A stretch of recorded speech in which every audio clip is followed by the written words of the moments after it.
We're excited now to be joined live from the Republican National Convention by Josh Holmes, one of the co-hosts of the Ruthless podcast, and I would say inappropriately dressed up in a suit and tie here for the Will Cain Show. What's up, Josh? I'm sorry about that. Well, I mean, geez, it's a convention. I got to kind of spiff up a little bit. I feel like I'm a little overdressed, but we'll go with it. I don't have my Ruthless hat. I got sent a Ruthless hat in the mail, which I thank you for, and I would have broken that out just to classy the joint up here. You're looking very Trumpian with your silk tie and your cufflinks and French cuffs. Just very snazzy there. But we're glad to have you from the RNC. I'm trying to act the part first of all, like a real adult. Well, somebody should act the part. I mean, we were a little disappointed that when it came to the Ruthless, you're who we got. I mean, we were really jazzed that, like, we might get Michael Clark Duncan, like, from the Green Mile on the Will Cain Show. Let's let's put this up on this is Fox and Friends promotion, I believe, of One Nation with Brian Kilmeade. It's a graphic of who the guests are. It's Senator Tom Cotton and Tommy Lahren. It is Josh Holmes of the Ruthless podcast, and then your co-host, Michael Clark Duncan, and a photo of your I did not know, man, that your co-host is the dude that said boss in the Green Mile. He's an Academy Award nominee, Will. He's been he passed away 12 years ago. He's from the grave, but we have him twice a week on Tuesdays and Thursdays, evidently, on the Ruthless Friday program. Oh, that was awesome, man, when you guys put that out. One of Josh's co-hosts' name is Michael Duncan, and somehow somebody at Fox and Friends must have Googled Michael Duncan and came up with the picture of the actor. You can picture him, remember, from the Green Mile. Was he in anything but the Green Mile? Do we have another movie that we can say about Michael Clark Duncan besides the Green Mile? I don't know. I feel like in that era, he kind of played the same character in about 35 different films. All I know is we're happy to have him in the office on a day-to-day basis. We're happy to talk to him. It is actually super funny. Ever since Fox and Friends put that promo out, every time I walk by his office, he says, "Hey, boss, I'm dead tired." We've had a ton of fun with it. All right, Josh Holmes of Ruthless here with us on the Will Cain Show. So, Josh, what do you think, first of all, about the selection of J.D. Vance as Donald Trump's running mate? Yeah, look, I think it's a great selection for a couple of reasons. One, he's a good guy. I've known him for several years. He is exactly the kind of person that he comes off of on TV. He's a family guy. He's a salty-the-earth guy. If you haven't read Hillbilly Elegy, if there's anybody left who hasn't read it, you should read it. I think it basically changed the way that the American culture sort of looks at Appalachian families in a lot of different ways. It shed important insight into an overlooked population that, frankly, this country and the media narratives have not had any interest in covering up till the point where he sort of illuminated that for all of us. But I think more importantly, just from a political perspective, if you look at where Joe Biden himself, where their campaign has said that they absolutely must win in order to get to 270 and be reelected as president of the United States, it's those Rust Belt, that blue wall states. We're talking Pennsylvania, Michigan, and Wisconsin. I don't know anyone, not anyone in the Senate, not anyone in the House, I don't know anyone on the national scene that speaks more authentically to folks in that region than J.D. Vance does. It's his life. It's where he grew up. Those are his people. And I think that this ticket is going to be an awful big boost from having somebody like that. All right, I want to explore that. Let's just stick for a moment on the electoral effects of Senator J.D. Vance of Ohio. So right now, I believe betting markets like Polymarket have, shockingly, by the way, it's 75. I think Donald Trump's up to 75%. Joe Biden's down to 25%. Okay, starting from that premise, amazing, right? The Economist says, all right, if Joe Biden loses Michigan, his prospects drop from 25 to 3. He cannot lose Michigan. He drops to 3. If he loses Wisconsin, it drops to 6 in 100, right? 6%. If he loses Pennsylvania, 7 in 100. So he needs these states, all right? So the idea here that you're suggesting is that J.D. Vance helps in the Rust Belt, helps with those states. And I get it.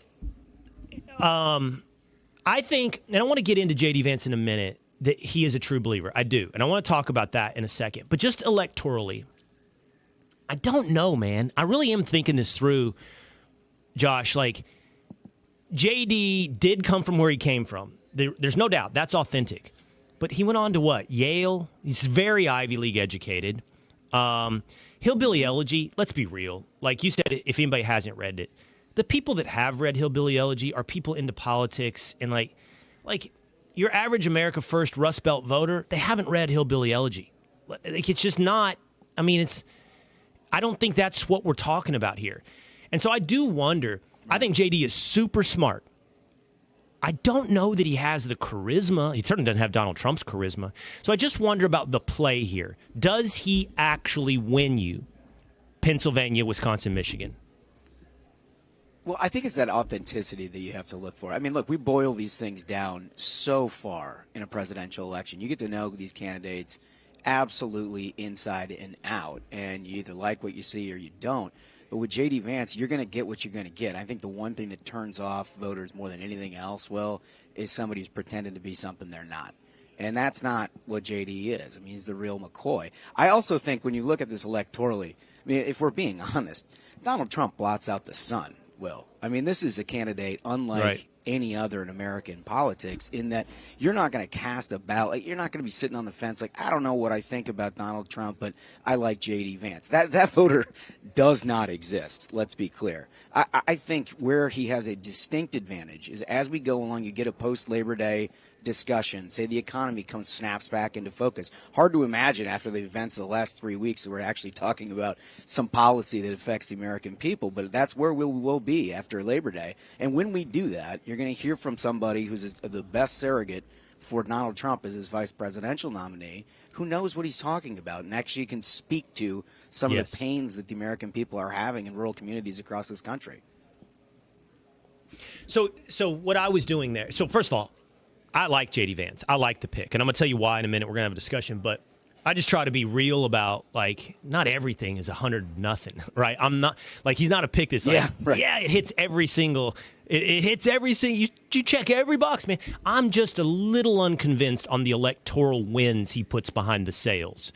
And what I like about it, I'm going to tell you what I like the most, Josh, is, and I think this didn't play to Donald Trump at all. This is my suspicion. The reports are that Tucker Carlson, Steve Bannon, Donald Trump Jr. were part of the big lobbying group for J.D. Vance. And there were others pushing for other names. Rubio and Burgum were apparently out at an earlier stage, so whoever was advocating for them, that fell by the wayside. It looked like it came down to Glenn Youngkin, I think. This is what reporting suggests, Glenn Youngkin versus J.D. Vance. What I really like about Vance is two things. I do believe he is a true believer, and he's an intellectual about it, and he can prosecute that case. But let's start with this. I also like that he creates legacy, Josh. I don't think that mattered to Donald Trump. I actually don't think he thinks about legacy beyond himself too much. But I think this is a move, this is a move that makes sort of this repositioning of America First ideology something that can have runway into the future beyond Donald Trump. And that's a legacy. Yeah, no, look, I think you're right. Clearly, J.D., of all of the candidates that were discussed is on the short list of Donald Trump, is the one that ideologically fits the best with the America First vision as Donald Trump is laid out. He's somebody that doesn't need to be convinced, and he certainly doesn't have to put an inauthentic pitch out for America's place in the world and how you would run a domestic economy. He's already on board with all of that. I think the question beyond that is, do Trump voters really want somebody else? I guess we'll find out 4 years from now or 8 years from now. I think where we're at currently is people are all about Donald Trump. It is. I'm at this convention, Will. I was here in 2016. People were very excited about Donald Trump in 2016, but not like it is now. This is a uniform deal. You can walk around from all sets, ideological sets within the party. Everybody's on board. This is a very, very different convention. So I think this is more about Donald Trump than anything else. That's really interesting what you said. So while I say it sets up for a legacy and a continuation of America First, and I do believe I'm correct on that, it doesn't necessarily mean that I think all of a sudden J.D. Vance is your leading candidate in 2028. I don't. So, and it sounds like you're the same. Like, if you started right now and you put, now it's not fair to say right now because J.D. Vance is going to have 4 years in this, whatever we're going to call this, in the spotlight or in the shade underneath the spotlight that is Donald Trump. And that's either going to elevate him or it could not elevate him. It didn't Mike Pence, right? So, wherever we are today isn't where J.D. Vance will be in 4 years. But right now, as far as, I don't know that I would say J.D. is going to be on a stage with Youngkin. I don't know who else is going to run. And I don't know that he's the presumptive favorite just because of what's happened now. Yeah, well, look, I think, Will, I've been doing this forever, but I've been doing this for 20 years, which feels like 100 lifetimes in politics. And what I've watched within the Republican Party, it's a little different within Democrats, who are sort of monolithic, and they follow each other wherever they go. And, I mean, it's a helpless party in many, many ways, but that's a story for another day.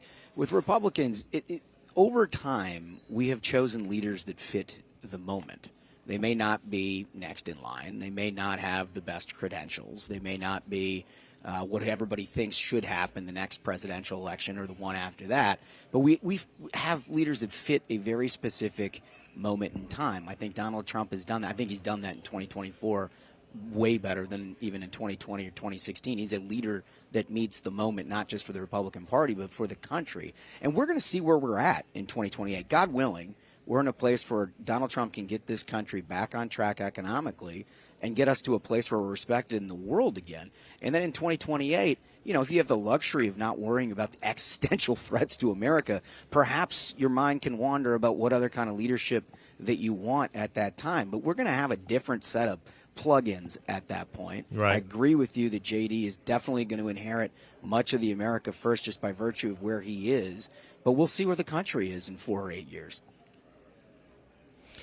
By the way, Josh, where are you right now at the RNC? You're in Radio Row? Like, this is where Kilmeade is doing his show? Where are you?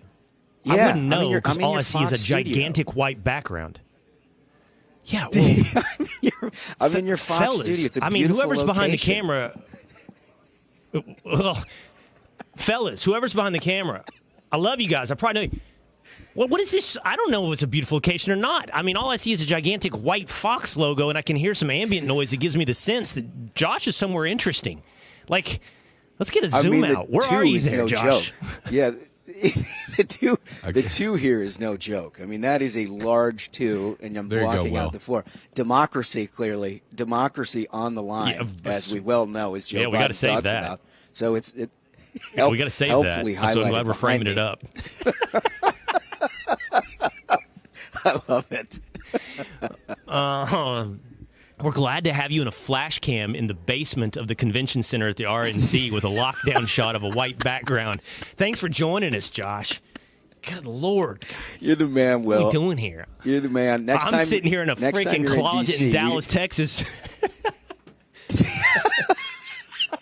Well, next time you're in D.C. or New York or somewhere, our paths are going to have to cross, and we'll have a beer and catch up about all of this.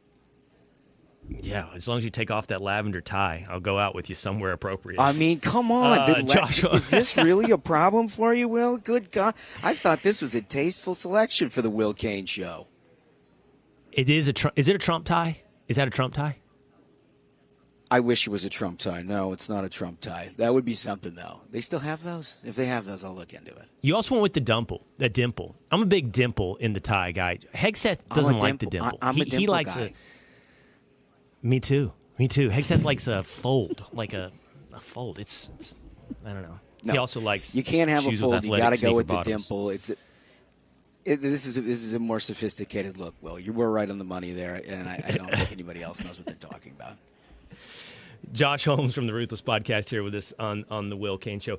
All right, I want to go back to J.D. for a moment because I told you there's two things I like, the legacy angle, and I do believe that he's a true believer, Josh. And so this is what I mean, and I'm going to be real about this. I think there are a couple of different people in the pro-Trump camp, okay? I'm gonna break it down into three categories, and I'm being 100% real. Category one. Love Donald Trump to the point of zealotry. He could never do any wrong. He's never done any wrong, and they will reverse rationalize anything into a good thing for Donald Trump. Okay? I know a lot of people in this camp. It's not the camp that I'm in. I don't think that's the camp J.D. Vance is in. Then there's the fakers.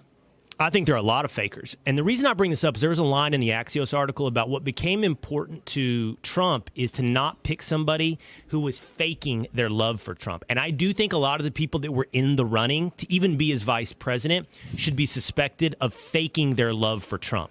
And I think, by the way, Josh, there's two categories of fakers. There's the establishment fakers. Okay, I don't believe that all of the... Maybe your old boss doesn't even fake loving him, So there's some others. No, he's pretty. Well, Josh used to work for Mitch McConnell. I'm going to be real. I don't think Marco Rubio actually loves Trump, and I think that would have been a really suspect choice. Okay, and there's another category of fakers. There's people that do what we do on the media side, who know that they should be pro-Trump because it's the path to fame. And I think there's a lot of those people who don't actually love Trump or his policies. To be real, I think there are grifters. And I hate that word because it's used as a cudgel. But I do think there are some people that are like, this is the side to be on if I want to be popular. Okay? And then there's a third category, You're 100% right. Josh, and that is the people who have arrived at Trump through intellectualization, who don't think he is the next coming of the Messiah, who see his pros and his cons, his flaws and his assets, and maybe even in my case have come to understand his flaws in a lot of ways are his assets, and that he is genuinely good for a positive direction of America. I think that's the camp J.D. Vance is in, and it's one of my favorite things about Vance. Yeah, look, I think that's a really good breakdown. And I totally agree with all those categories, by the way.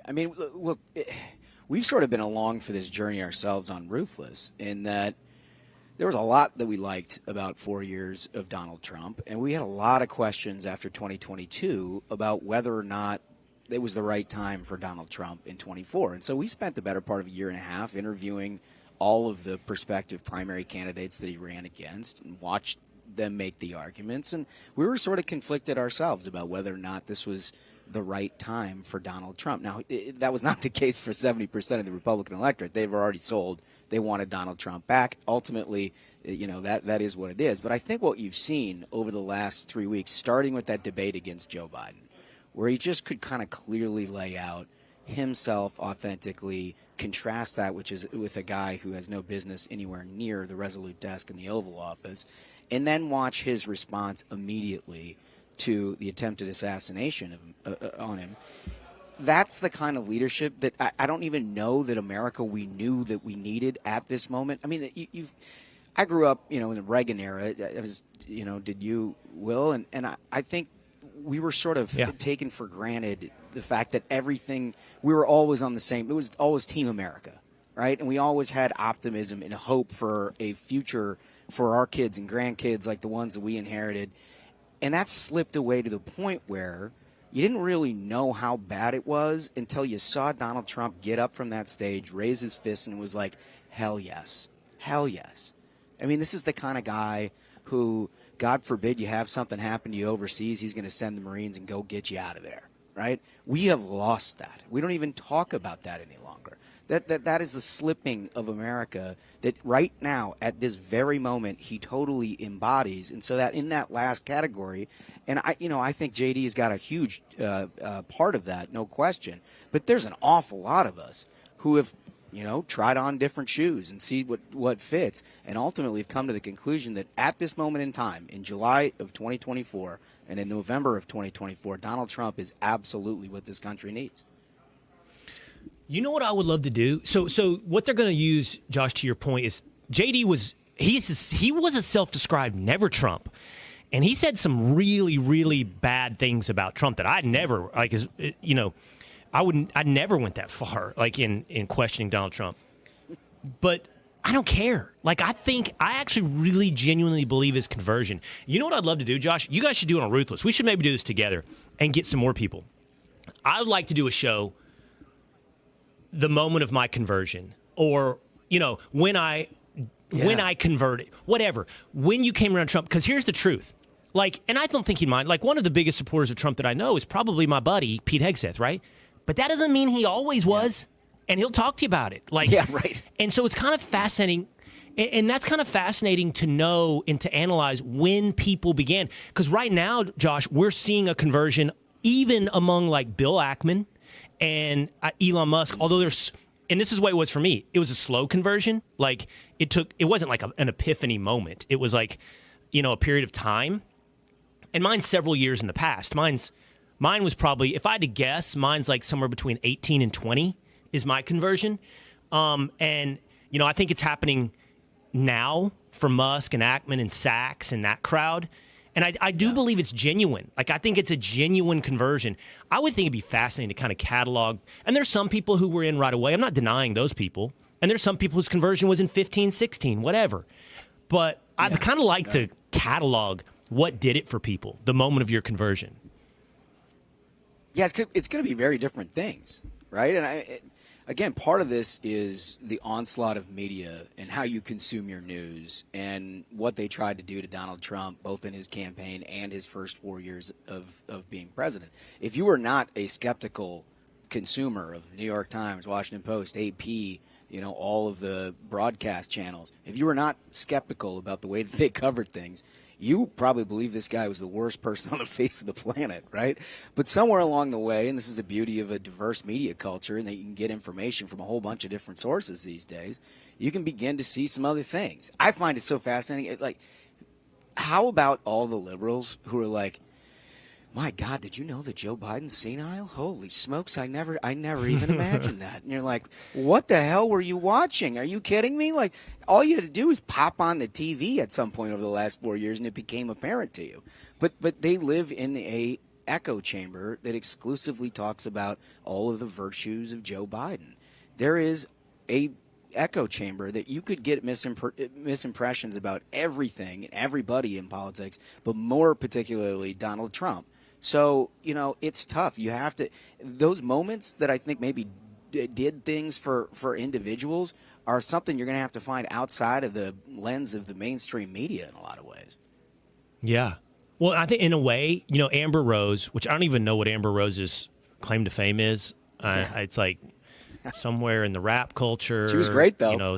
I get – yeah, but that's what her speech was about. Like, there are those on the right who are like, oh, how dare you have a self-professed slut or whatever, come talk. Yeah. And like, but her talk was about her conversion. And that's what's kind of fascinating. It was like when she broke out of, I really think it is a bit of a mass psychosis that's perpetuated by the mainstream media of a certain vision of Donald Trump, shallow vision, and how all of a sudden she's like, boom, oh, that's not reality. Yeah. All of a sudden she told her story of breaking out of that mass psychosis.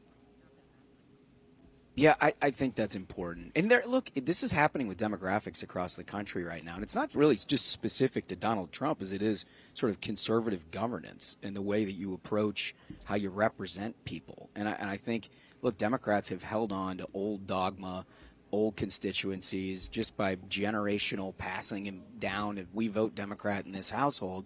And you've seen communities, particularly multi-generational Hispanic communities, for example, all of a sudden have a very big shift. It's like, wait a minute, they don't even represent anything that reflects my values at all, and I'm just supposed to go sort of vote Democrat over and over again.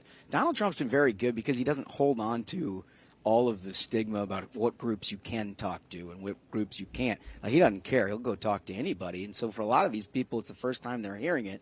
You heard it from that young woman last night. I got to imagine that there are people across this country you never even would imagine would check a box for a Republican candidate anywhere who are not only considering it, but will do that in November.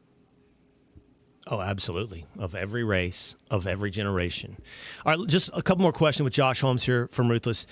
Since you're way more plugged into D.C. than I am, Josh, and in particular, because you worked in the senatorial office, I'm curious what you know about the view of J.D. Vance among the rest of the Senate. Like, I mean, I get the sense that he's a little bit of the fly in the ointment, that he may not be the most popular among these, and these are feathers in the cap. Like, there are those who've said, like, yeah, all the best people hate him, So, but what is his what is his reputation? What is his reputation in the Senate? Look, I think it's complicated because he's new, right? I mean, he hasn't been there a long time. Nobody hates J.D. Vance, right? I mean, there are people who go in of both conferences who just don't have an ability to get along with one another, regardless of what they believe or don't believe. You ultimately have to figure out a way to work with people in order to get anything you want done. JD's done that. He's done it actually in a bipartisan way, and sometimes he's done things that conservatives are like, wait a minute, what? This is like way left of center, the things that he's entertaining here.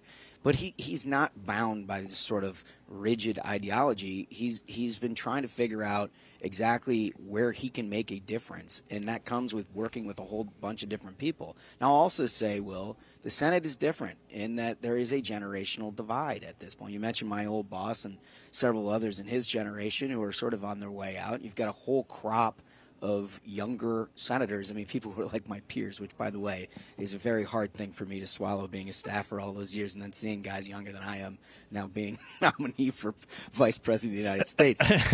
But he sort of runs in a crowd of younger conservatives, of people who look at the world a little bit differently and aren't afraid to express it, and certainly aren't afraid if they ruffle a couple of feathers as they do express it. And I think that's great.